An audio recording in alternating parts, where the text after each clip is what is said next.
हरे कृष्णा। राधे राधे। किशन दासी के चैनल में आप सभी प्यारे प्यारे बिहारी जी के भक्तों का स्वागत है। और आप सब कैसे हो? कान्हा जी की कृपा से आप सब ठीक होंगे।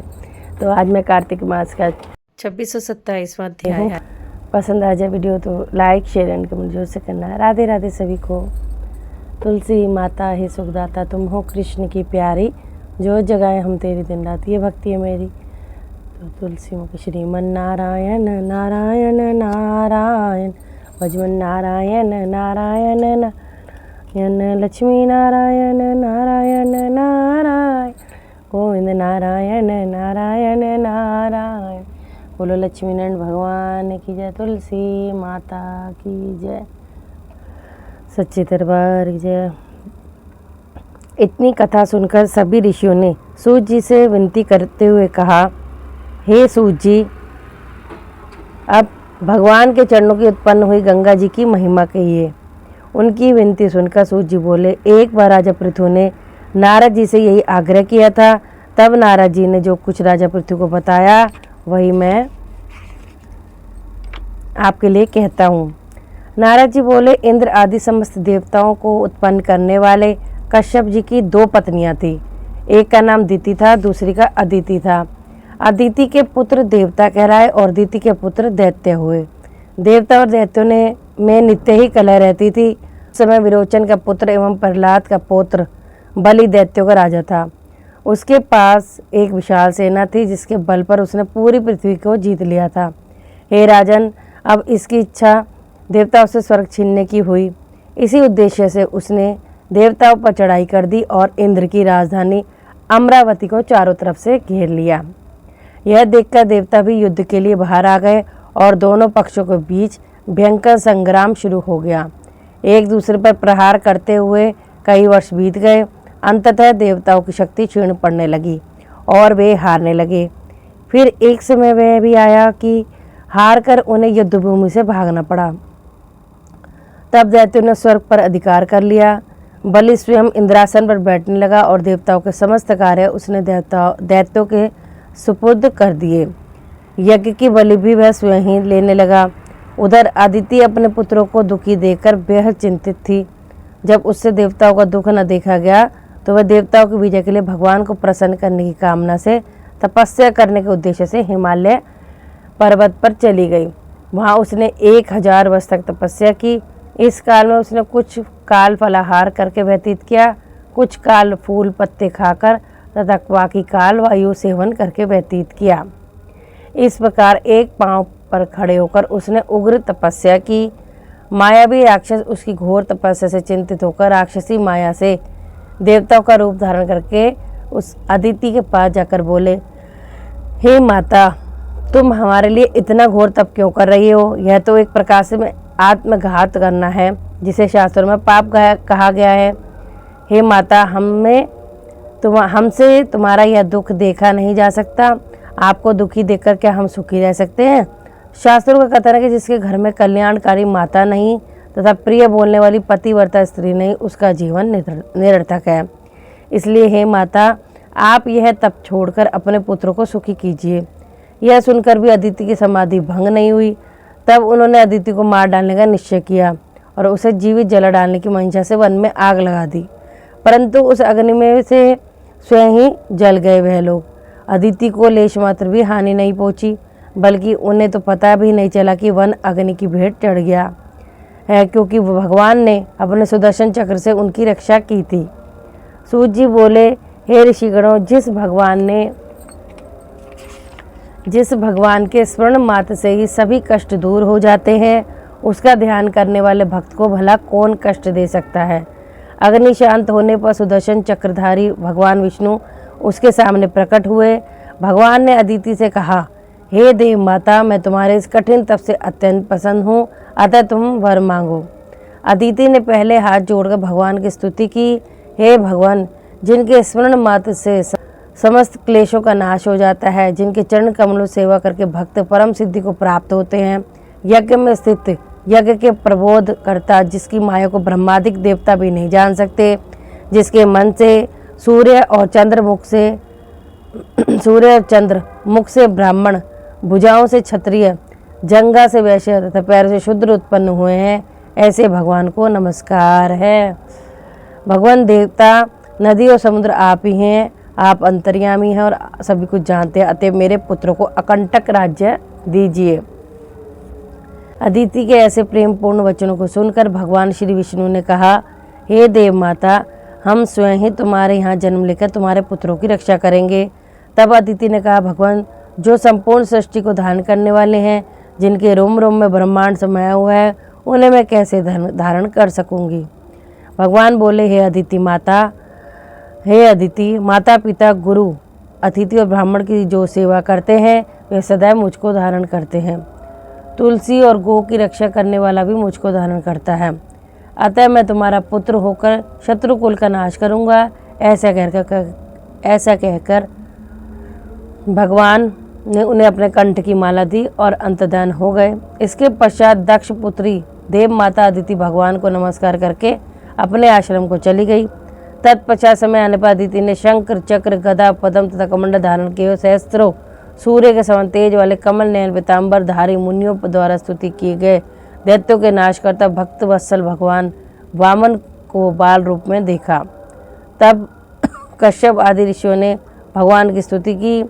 तब वामन भगवान बोले, हे पिताश्री, हम प्रसन्न हैं, आपका कल्याण हो, आपके समस्त मनोरथ पूर्ण हो। इतना कहकर भगवान ने बाल रूप धारण कर लिया। उधर राजा बलि एक बड़ा भारी यज्ञ कर रहा था, जिसके आचार्य दैत्य गुरु शुक्राचार्य थे। उसी यज्ञ में हवि ग्रहण करने के लिए लक्ष्मी जी सहित भगवान विष्णु का आह्वान किया गया। उसी समय ब्रह्मचारी के रूप में भगवान विष्णु वहां आ गए और भगवान को इस रूप में देखकर दैत्य गुरु शुक्राचार्य ज्ञान दृष्टि से उन्हें पहचान गए और राजा बलि को सारी स्थिति में अवगत कराया। तो ये बड़ा में 27वां अध्याय है। श्रीमन नारायण नारायण नारायण भजमन नारायण नारायण नारायण लक्ष्मी नारायण नारायण नारायण गोविंद नारायण नारायण। तो जल चढ़ा लेती हूँ। ओम नमो भगवते वासुदेवाय, ओम नमो वासुदेवाय, ओम नमो। 27वां अध्याय। हे राजा नारद जी बोले, दैत्य गुरु शुक्राचार्य ने बोने भगवान वामन को पहचान कर राजा बलि से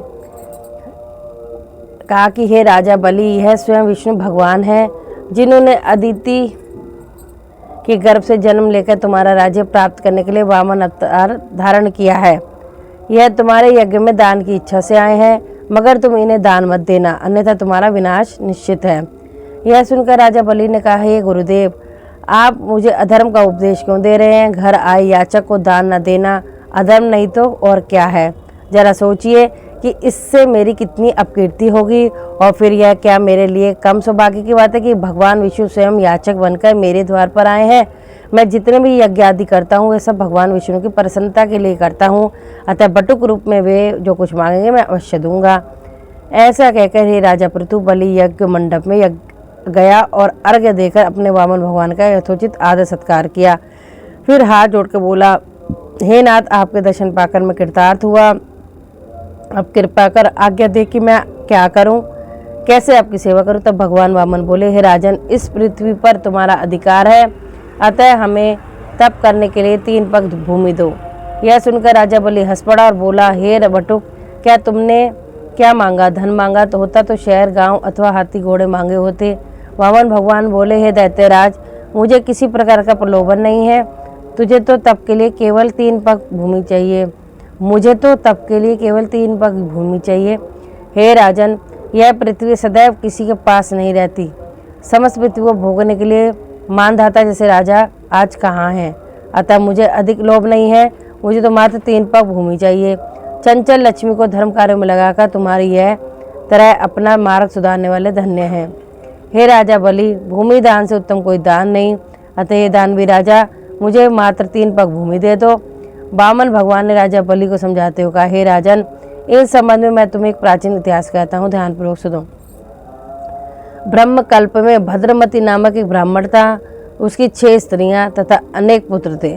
जब दरिद्रता के कारण सभी भूख से व्याकुल हो गए तो अपने कुटुंब सहित ब्राह्मण कौशाम्बी नामक नगरी में चला गया।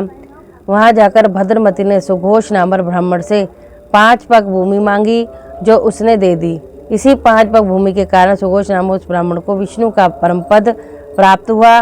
उधर भद्रमती से वह भूमि किसी ब्राह्मण ने दान में मांग ली, जिससे भद्रमती को मोक्ष की प्राप्ति हुई।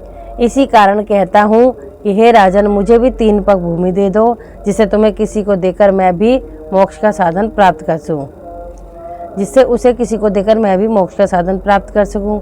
हे राजपुत्र, इस प्रकार वामन भगवान द्वारा प्रेरित करने पर राजा बलि गंगा सागर लेकर भूमि देने का संकल्प करने को तैयार हो गया। शुक्राचार्य नहीं चाहते थे कि राजा बलि भूमि दान देने का संकल्प ले, अतः अपने तपोबल से सूक्ष्म बनाकर वे गंगा सागर की टूटी में जल रोककर बैठ गए। वामन भगवान शुक्राचार्य की इस चाल को समझ गए, अतः उन्होंने एक तेज नोक वाली कुशा घास यानी कि लेकर गंगा सागर की टूटी के छिद्र में डाल दी। उस तीखी कुशा से शुक्राचार्य की एक आंख फूट गई। पीड़ा के कारण उसे छटपटाने के राजा की उंगली में जल आ गया। राजा बलि ने संकल्प पूरा किया, तभी भगवान वामन विराट रूप लेकर ब्रह्मलोक तक बढ़ गए और 2 पगों में ही उन्होंने सारा ब्रह्मांड नाप दिया। भगवान के चरण का अंगूठा लगते ही ब्रह्मांड फूट गया और फूटे हुए स्थान से जल रिसने लगा। भगवान विष्णु का पांव उस जल से धोया गया। अब यह निर्मल जल लोक पावन जलधारा का रूप हुआ। वही लोक पावन जल ब्रह्मा आदि देवता को पवित्र करता हुआ सप्त ऋषियों से सेवित सुमेरु पर्वत पर पड़ा तथा गंगा के नाम से विख्यात हुआ। इस प्रकार पतित पावनी गंगा की उत्पत्ति हुई, जिससे स्नान एवं श्रवण मात्र से जन्म जन्मांतर के पाप नष्ट हो जाते हैं। यह दृश्य देखकर समस्त देवता तथा ऋषि मुनि स्तुति करते हुए बोले, है अनंत मूर्ति, जगत संचालक, परम पिता और सबके स्वामी, आपको नमस्कार है। इस प्रकार की स्तुति सुनकर भगवान ने सब देवताओं को उनका अपना अपना स्थान सौंप दिया और राजा बलि को रसातल में भेजते हुए वरदान दिया कि अग्नि में बिना मंत्रोच्चारण के हवन किया जाएगा तथा कुपात्र को अपवित्रता से दिए गए दान का फल तुम्हें प्राप्त होगा। इसलिए इस प्रकार भगवान ने देवता को स्वर्ग एवं बलि व अन्य देवताओं को पाताल दिया। ऐसा करके भगवान पुण्य वामन रूप हो गए। तत्पश्चात वे तप करने चले गए। हे राजा पितु, यहाँ गंगा नाम से विख्यात हुई। आकाश गंगा के जन्म का यह पावन प्रसंग जो कोई भी श्रद्धा से सुनेगा, हे राजन, वह मोक्ष का अधिकारी होगा। बोलो श्री हरि विष्णु भगवान की जय, लक्ष्मी नारायण भगवान की जय, श्रीमन नारायण नारायण नारायण। तो ये था 27वां अध्याय कि हमारी जो गंगा मैया गंगा मैया कैसे अवतरित हुई। ठीक है जी, आरती कर लेते हैं। तुलसा महारानी नमो नमो, तुलसा महारानी नमो नमो, हरि की पुटरानी नमो नमो, गुण से महीना बुद्ध सरानी, गुण से हरियाली आषाढ़ महीना बुद्ध सरानी, सावन मास हरियाली, तुलसा महारानी नमो नमो, हरि गुण से महीना उत्तर पूजा, गुण से महीना हो सगाई, कार्तिक मास उत्तर पूजा, मक्सिर मास सगाई, तुलसा नमो नमो, हरि पुटरानी नमो नमो, काम बैठी तुलसा, काम बैठी शालिग्राम, कमला बैठी तुलसा, आसन बैठी शालिग्राम, तुलसा महारानी नमो नमो नमो, 56 नमो 25 से व्यंजन किंतु से एक भी पूजा, तुलसा महारानी नमो नमो, हरि पुटरानी नमो नमो, ज्योति से वैकुंठ परम पद पाव, ज्योति समय जी की आरती आवे, मन मानसिक फल हेतु सिद्ध पाव, तुलसा महारानी नमो नमो, तुलसी माता ही सुखदाता, तुम हो कृष्ण की प्यारी, जो जगह हम पेट के नाथ। स्वस्थ रहे, मस्त रहे, श्री हरि के चरणों में लगे रहे, ये मैं वहाँ से प्रार्थना करती हूँ। जय जय श्री राधे।